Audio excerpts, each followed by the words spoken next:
Namaskar, distinguished faculty, esteemed guests, and my brilliant student of IIT-Kharagpur.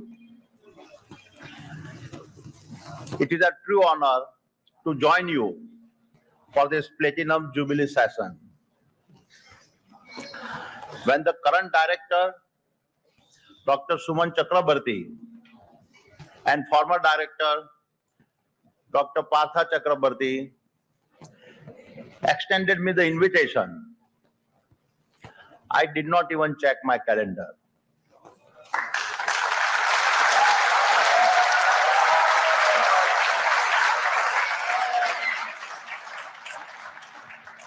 When the nation's two most brilliant Chakrabartis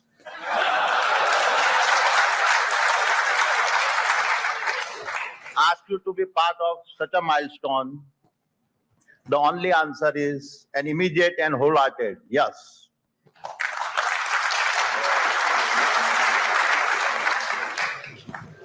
My dear friends, this is my first visit to Kharagpur, and I was deeply moved to learn that this very ground was witness to our nation's struggle for freedom. It is indeed humbling to stand here where many of India's courageous freedom fighters were once imprisoned, some even younger than the student before me today. One story of an inmate that somehow lingers in my mind is that of Tridip Kumar Chaudhary, who in 1931, at just 19 years of age, was already a fearless freedom fighter. Imagine, just 19, standing here,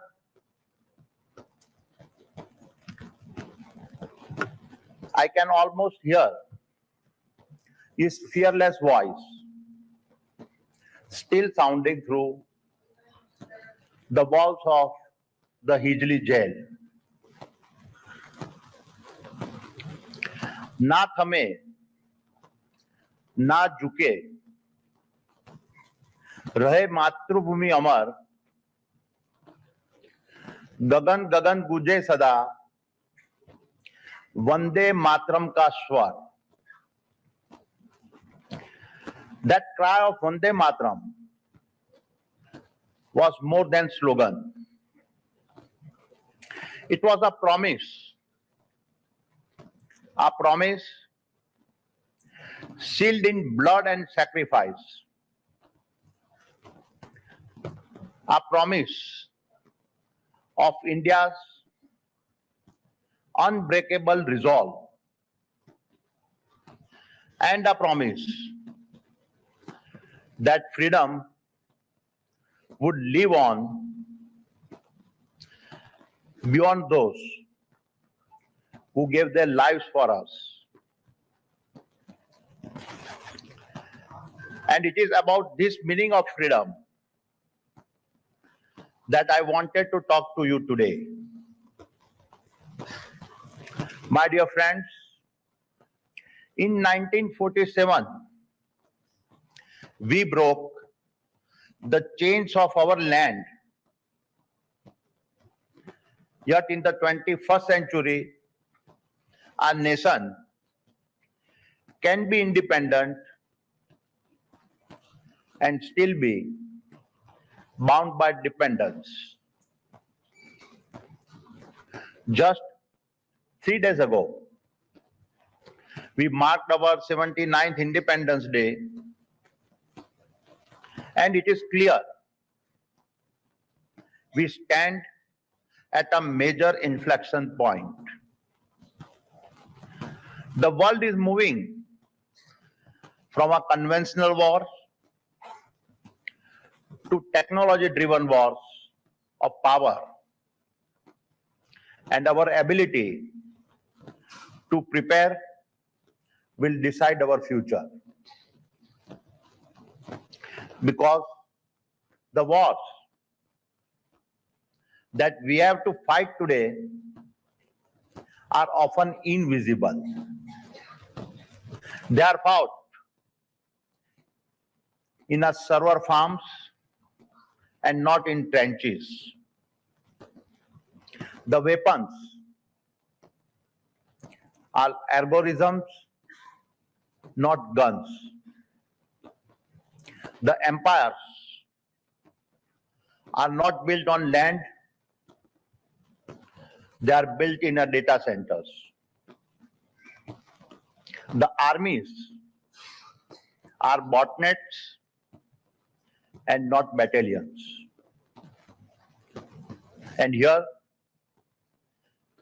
is the uncomfortable truth. In terms of technology dependence, 90% of our semiconductors are imported. One disruptions or sanction can freeze our digital economy. In the case of energy vulnerability, we import 85% of our oil. A single geopolitical incident can restrict our growth. When our data crosses India's borders, every bit of this data becomes raw material for foreign algorithms, creates foreign wealth, and strengthens foreign dominance. And in the case of military dependence, many of our critical systems are imported, bringing our national security to the political will and a supply chains of other nations. This is the freedom we must now fight for, the freedom of self-reliance, the freedom of Atmanirbharta, if we are to be truly free. 80 years ago, here in the Ijli jail, young men and women fought for the right to govern our land. That same fight continues, only the weapons have changed. And this is what I want every student here to take back. You are the next generation of freedom fighters.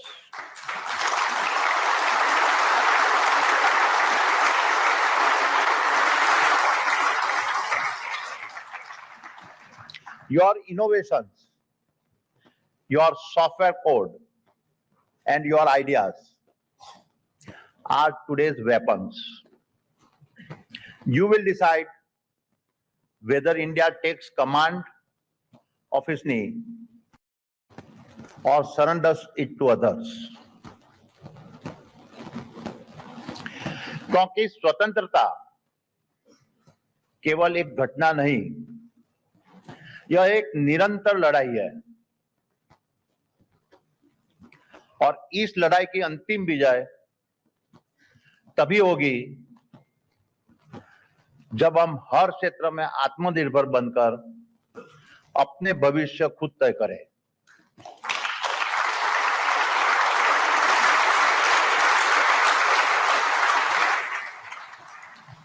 My dear friends, I have been an entrepreneur since the age of 16.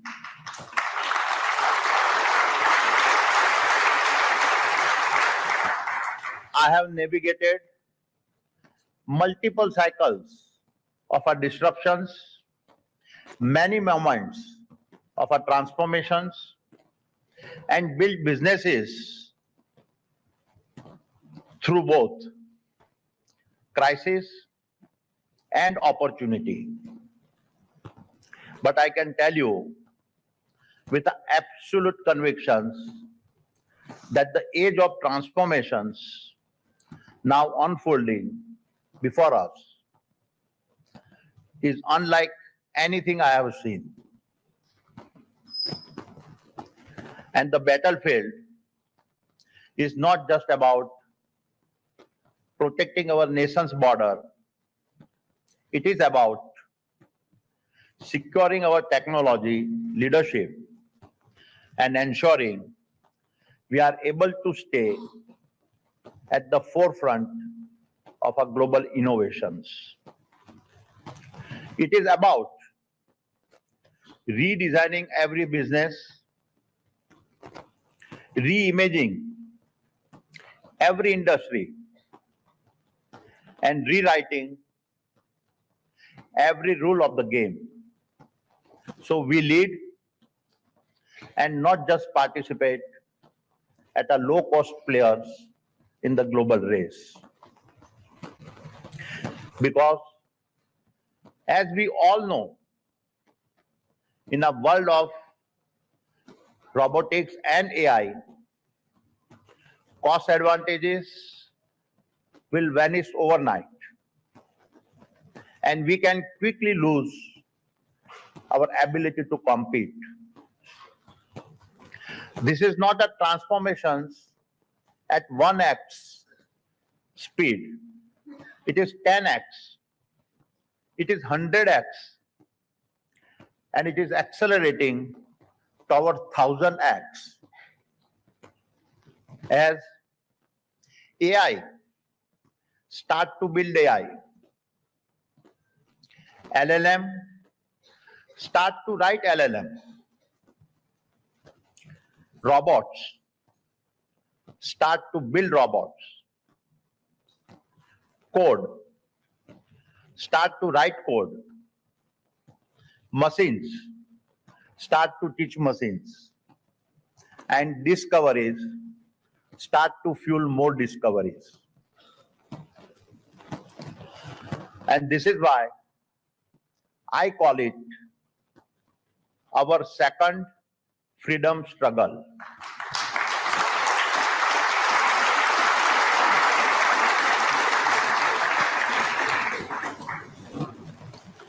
The world has never seen an industrial and intelligence revolutions of this scale. Here is what I can tell you. Tomorrow's trillion-dollar value disruptors will bend others to their will. And some of them will go on to dominate the world like no company has ever done before. This will become more powerful than any nations, many nations.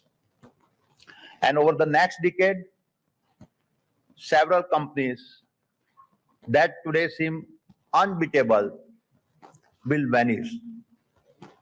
They will disappear, not because they lack resources, but because they could simply not compete at the pace and scale needed.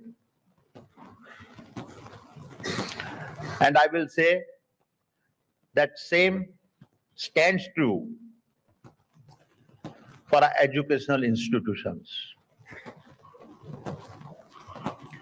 Because the educational institutions too must transform. They must move at the speed of change,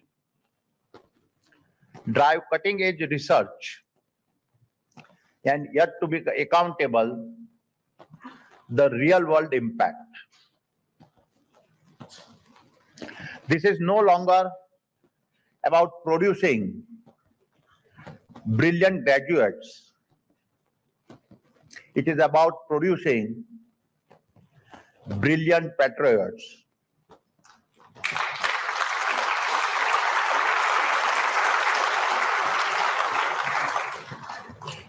That graduate armed with ideas, discipline, and the will to make India unshakable. The brutal truth is when knowledge is a commodity, when skills can be downloaded, and when AI can crack engineering problems in seconds, we must ask, what is the future value of an engineering or technical degree? How should we prepare? Because the lifespan of a technical knowledge has collapsed from years to months, maybe even weeks. This means the gap between academic theory and industry reality is widening faster than ever before. And the new currency is the abundance. Abundance of bold ideas. Abundance of lightning speed adaptations. Abundance of relentless reinventions. In this new round of battle, it is the most brilliant minds that India will need. And you, my dear professors, are the custodians of these minds. Minds trained on these very grounds, trained to think beyond the textbook, trained for rapid inventions, and trained to carry the courage of discovery as a national duty.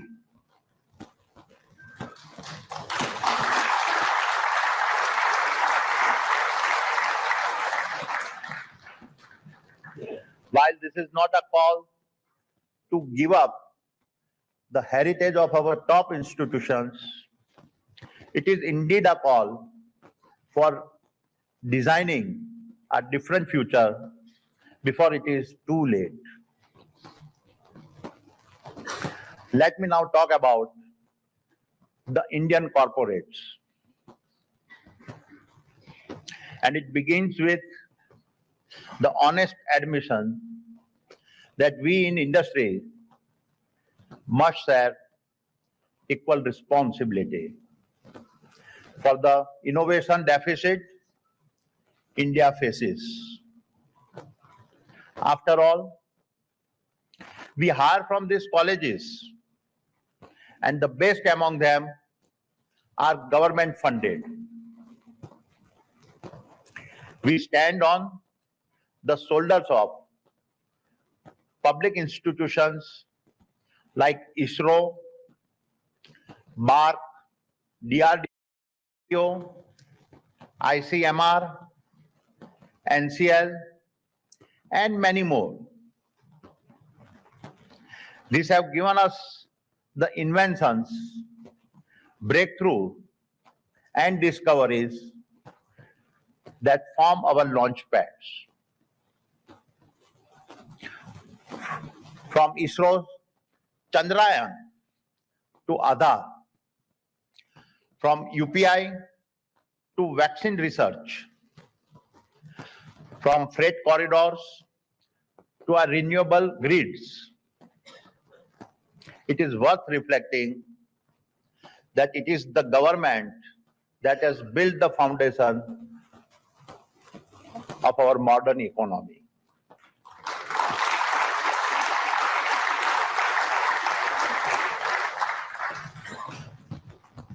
And this model will not adequately sustain in the race we are entering.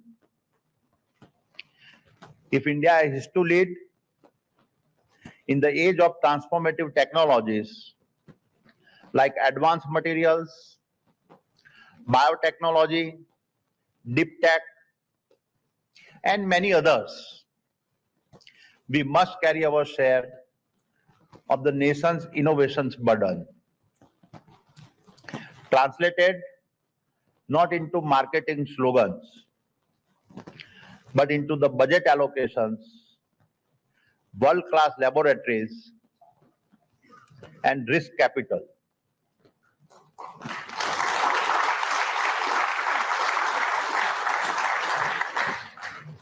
We must provide platforms where young minds can explore and even fail without fear.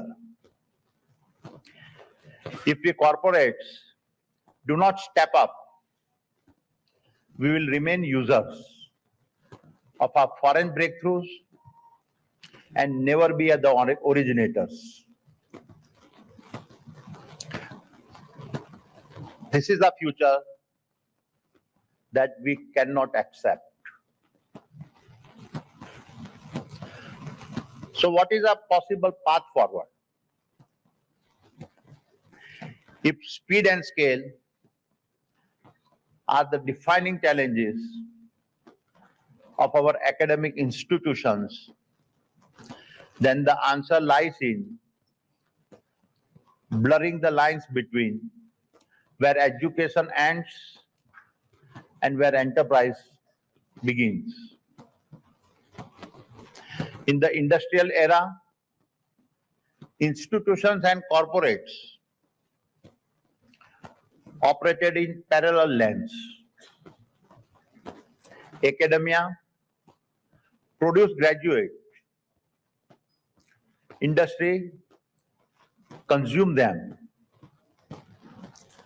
In the world we have now entered, victory will most often belong to the owners of IP. Nations will weaponize this IP.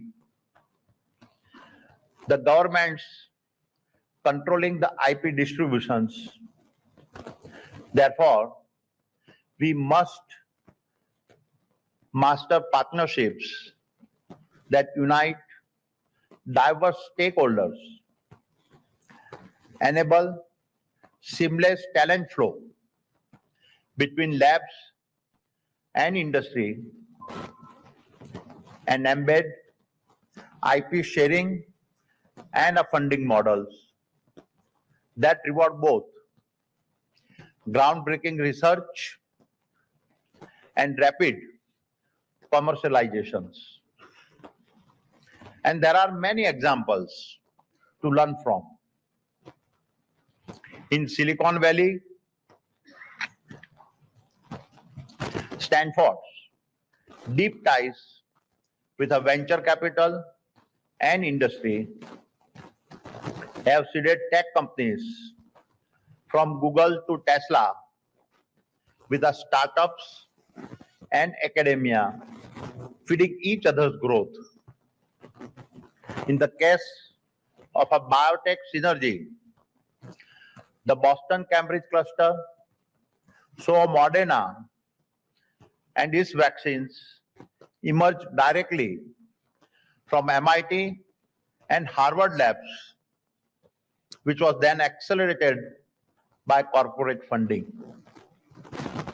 Therefore, universities must push the boundaries of research and corporates must push the boundaries of executions.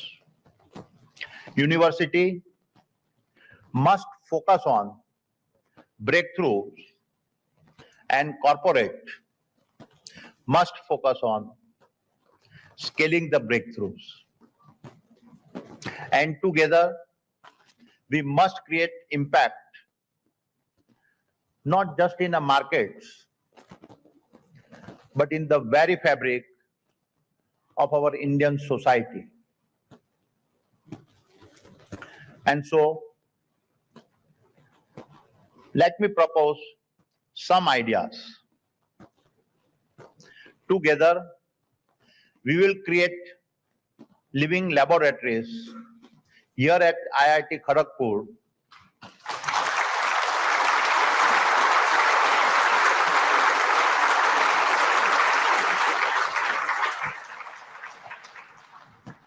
across high-impact sectors that reflect the very challenges India must lead in. First is a renewable energy. By 2030, India aims to lead the world in our renewables.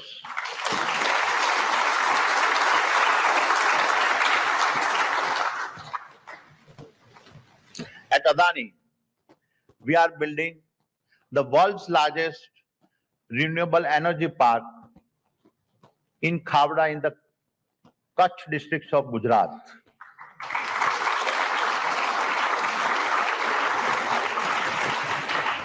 $30 GW of capacity across 500 square kilometers.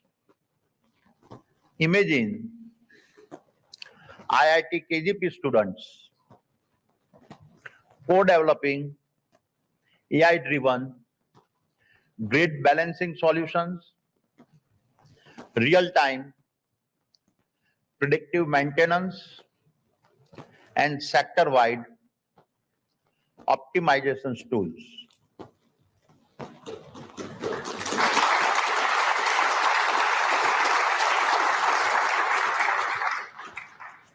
Second is ports and logistics.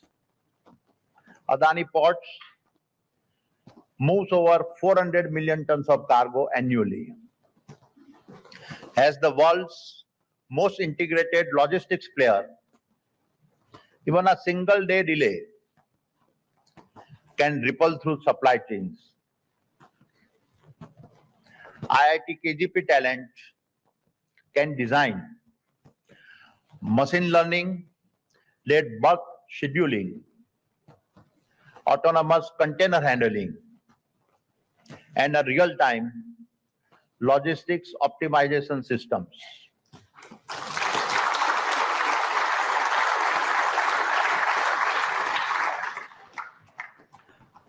Third is the airport and a smart mobility. Adani Airports handles 100 million passengers a year across 7 of India's busiest hubs. This complex ecosystems spans transport, security, energy, and a passenger's experience. IIT KGP engineers could pioneer real-time crowd predictions, intelligent baggage handling, and IoT-enabled operations to set a new benchmarks.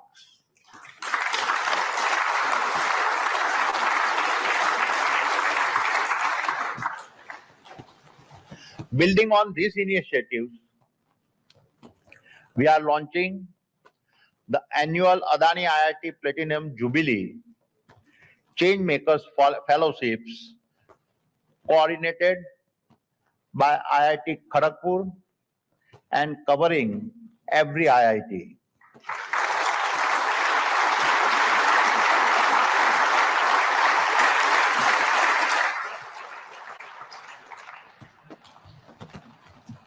Its mission is to channel the nation's top talent into high-impact projects that advance national priorities.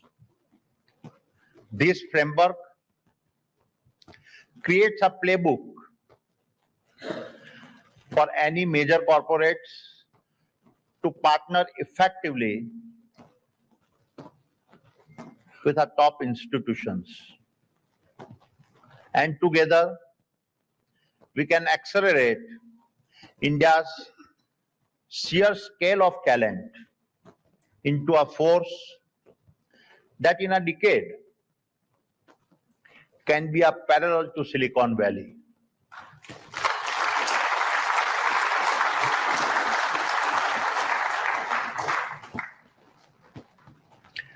Now let me address the student in this audience, many of whom may be wondering, am I not too young to really make a difference?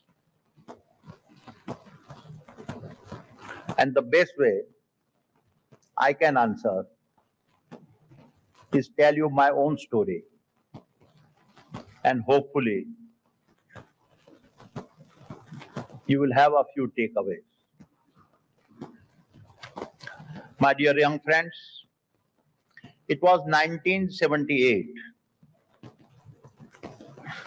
and as I walk onto the Ahmedabad railway platforms, awaiting the Gujarat mail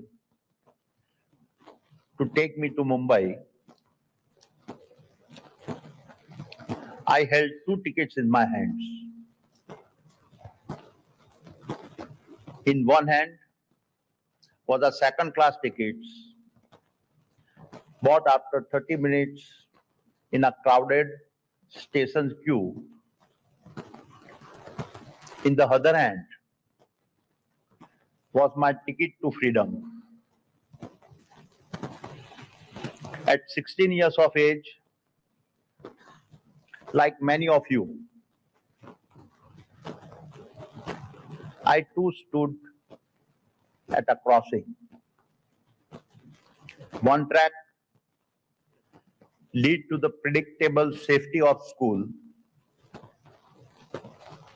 The other to the vast unknown of the city of Mumbai. But in my heart, there was a single unshakable belief that the train I was about to board was not just taking me to freedom in Mumbai, it was giving me the freedom to make my own choices. The freedom to build my life with my own hands. In Mumbai, my first job was sorting diamonds, and before long, I was trading in diamonds. That is where my real education began. Trading teaches you the loss is not the enemy. Hesitation is. And I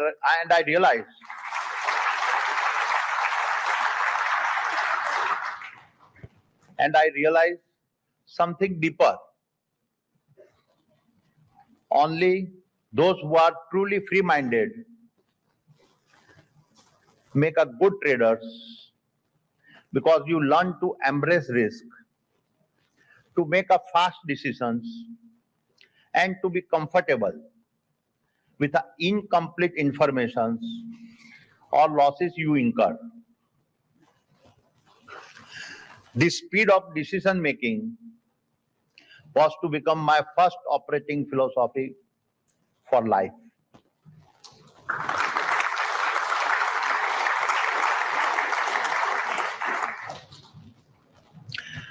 By the age of 19, I found myself back in Ahmedabad, running my brother's polymers factory. I realized how integrated manufacturing and supply chains were not just background operations, but the core engines that decided who would dominate. It taught me the value of understanding and owning end-to-end integrated processes.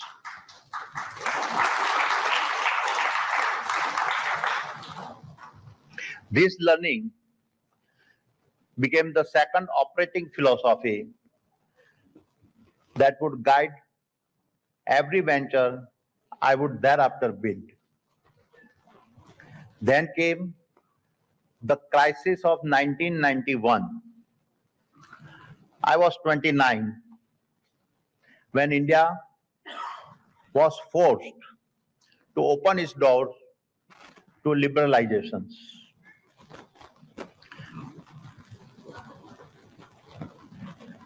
It was the start of a massive policy change.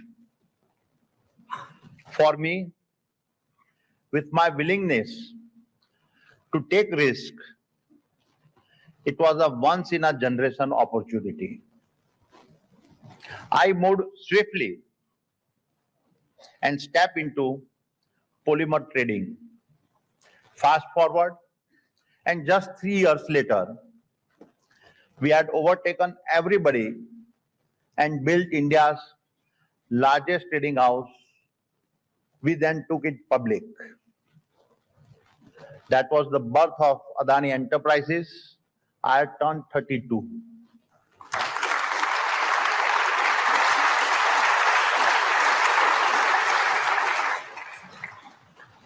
But success has its own way of revealing that you lack, and I realized that while I was a very good trader, I did not have an anchor. Without real assets in the real economy, I had no real foundations. One market crash, and I could be swept away. That is when the third operating philosophy became clear to me. You cannot build your empire on a ground you do not own. And this took me to Mundra. That was to become my karma bhumi.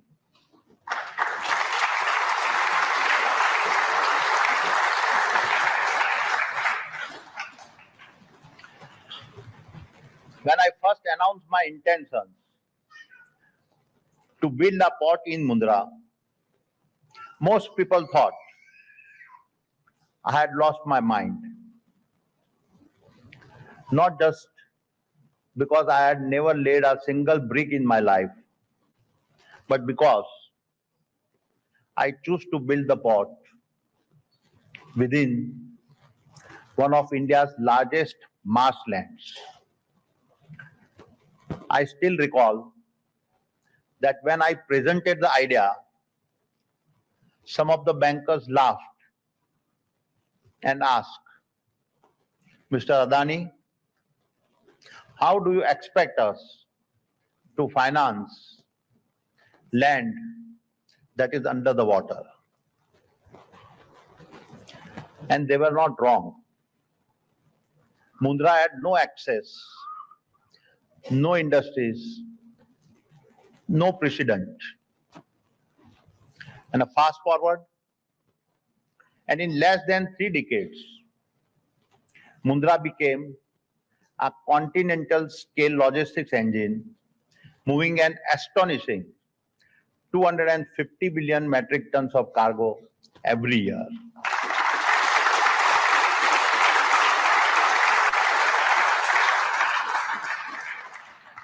And today, we run one of the world's largest integrated logistics networks, made up of 21 national and international ports, rail networks, inland container depots, warehouses, and fulfillment centers. Thereafter, from ports, we moved into energy, and starting in 2007, we built the world's largest single location coal-based private power plant of 4,200 megawatts.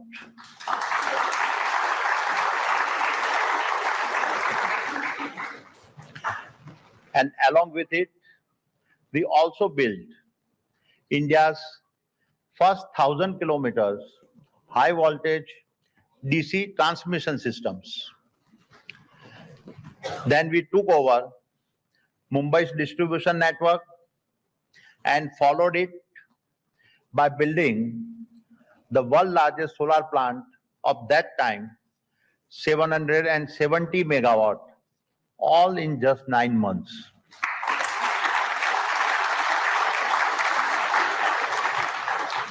And we continued expanding.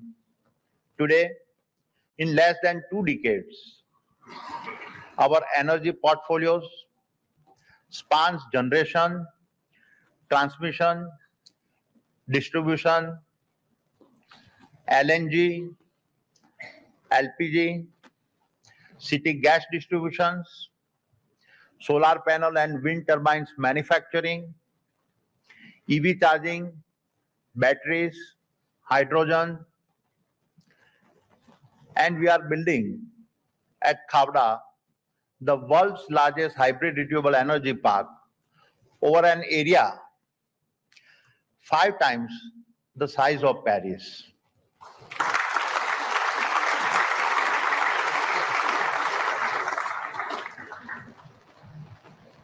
Thereafter, from the gateways to the oceans and gateways to the deserts, we turn to the gateways of the skies of India.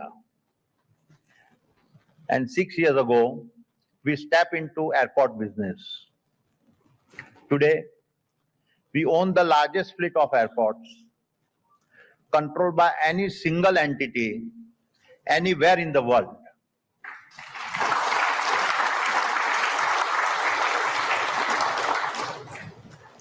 We move 100 million passengers annually, managing 28% of India's air passengers, and we also manage 40% of our India's air cargo.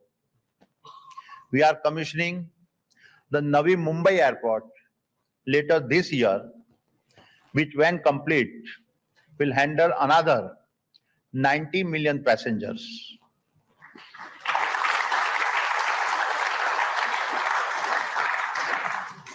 And around each airport, we are creating urban ecosystems where air travel will merge seamlessly with a commerce, industries, retail, hospitality, and a residential living. No company has ever conceptualized such an integrated ecosystem at this scale. My young friends, I talk about Mundra, Khavda, our airports, because they were born not just from my spirit of entrepreneurship, but also from my optimisms that the India growth story is unstoppable.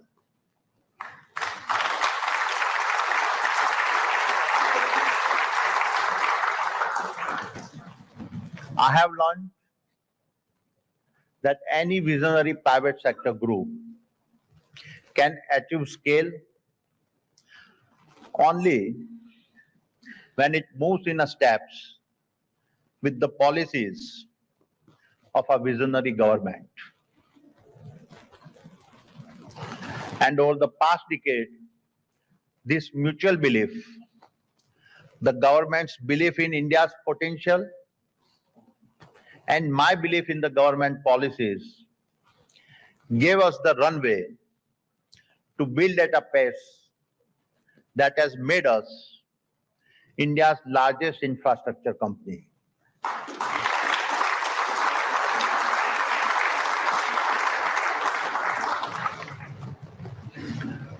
My dear students,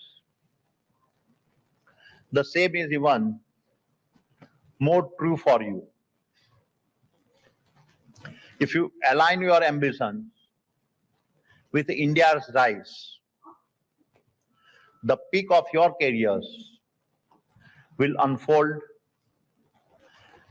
alongside the peak of India's power.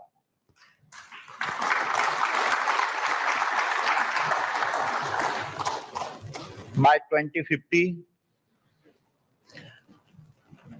when you are in your prime, you will be part of a $25 trillion Indian economy, shaping global debates, writing the rules, and setting the pace for the future.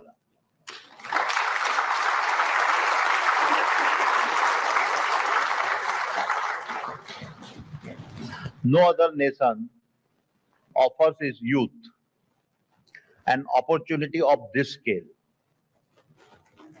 Therefore, I always say there has never been a better time to be an Indian.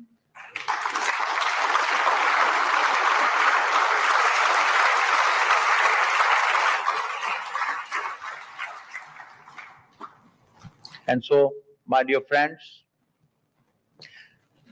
as I prepare to close, I leave you with 4 principles that I believe will define a greater Bharat in our time. First,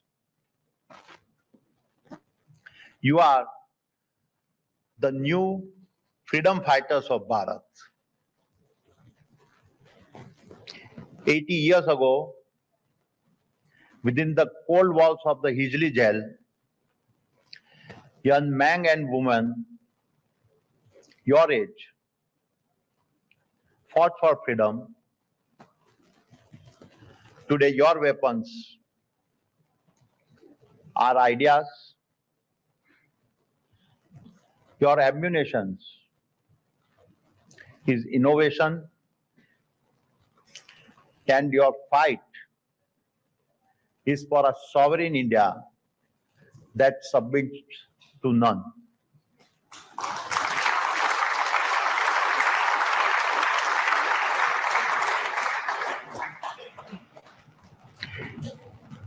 Hijli की गुंज, वीरों की जान, तेरा जुनून, भारत का मान.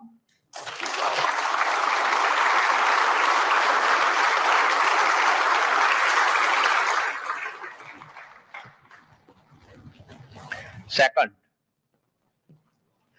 build first for Bharat. From the fisherman of Kutch to the farmer of Kharagpur, our responsibility is to Bharat first.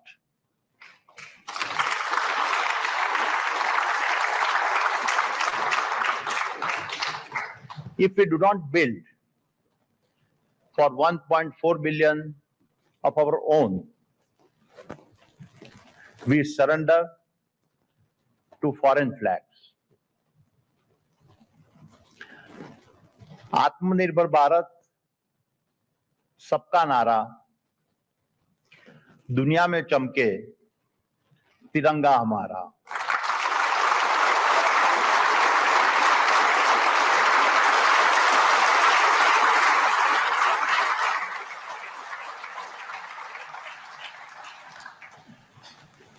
Third, fortify our foundations, infrastructure, technology, intellectual property. These are the roots of our freedom. Our nation, standing on borrowed soil, cannot hold its head high. अपनी धरती, अपनी पहचान, भारत गुंजे, भारत महान.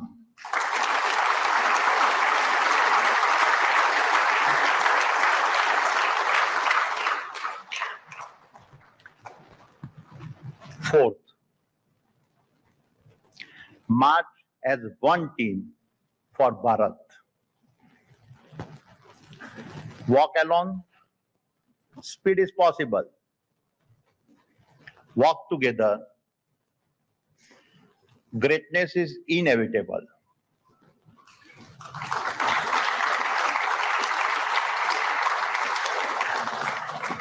When academia and industry fuse into one mission squad, India is unstoppable.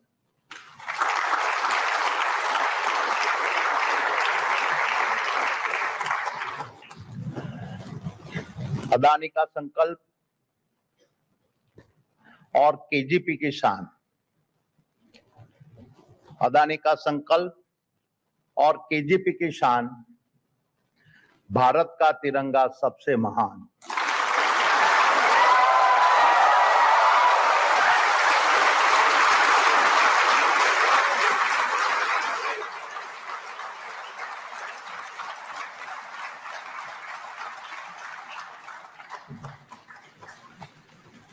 And so, my friends, remember,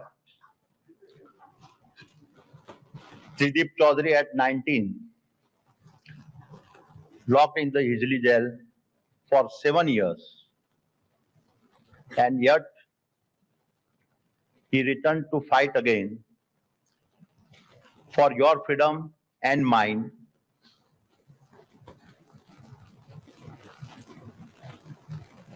Remember, if I could take a train to Mumbai at 16 with nothing but belief, then you, with your knowledge and heritage, can go much farther.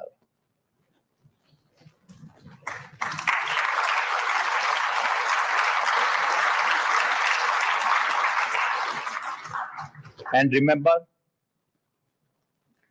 soon in your hands will be 2 tickets.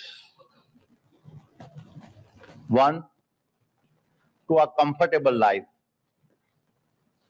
maybe a foreign company, a safe job. The other, a ticket to stay, the drive to build for Bharat, to join this second freedom struggle.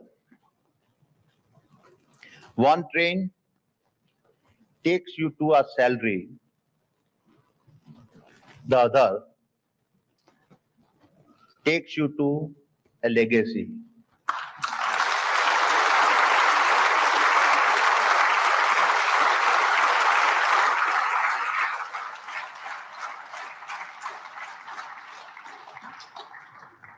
And you must decide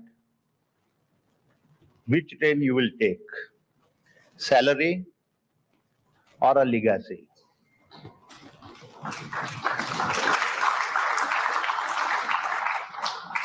Only one train carries the pride of building Bharat. And therefore, I hope you stand tall and your journey begins with these words. ना झुकूंगा, ना रुकूंगा, यही है हमारा शान.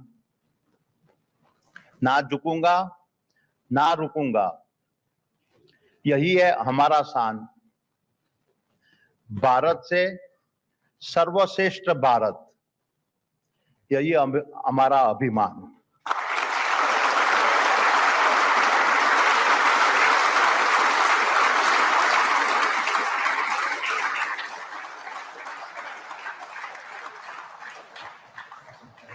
So, go, build so strong that no fear can chain us. Stand so tall that no empire can bend us. Rise so high that no force can stop us. Our Bharat awaits you. Vande Mataram, Jai Hind.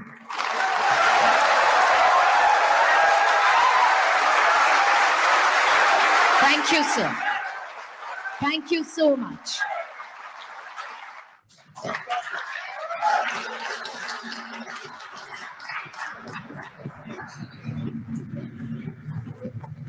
Distinguished faculty, esteemed guests, and my brilliant students of IIT-Kharagpur. It is a true honor to join you for this Platinum Jubilee session.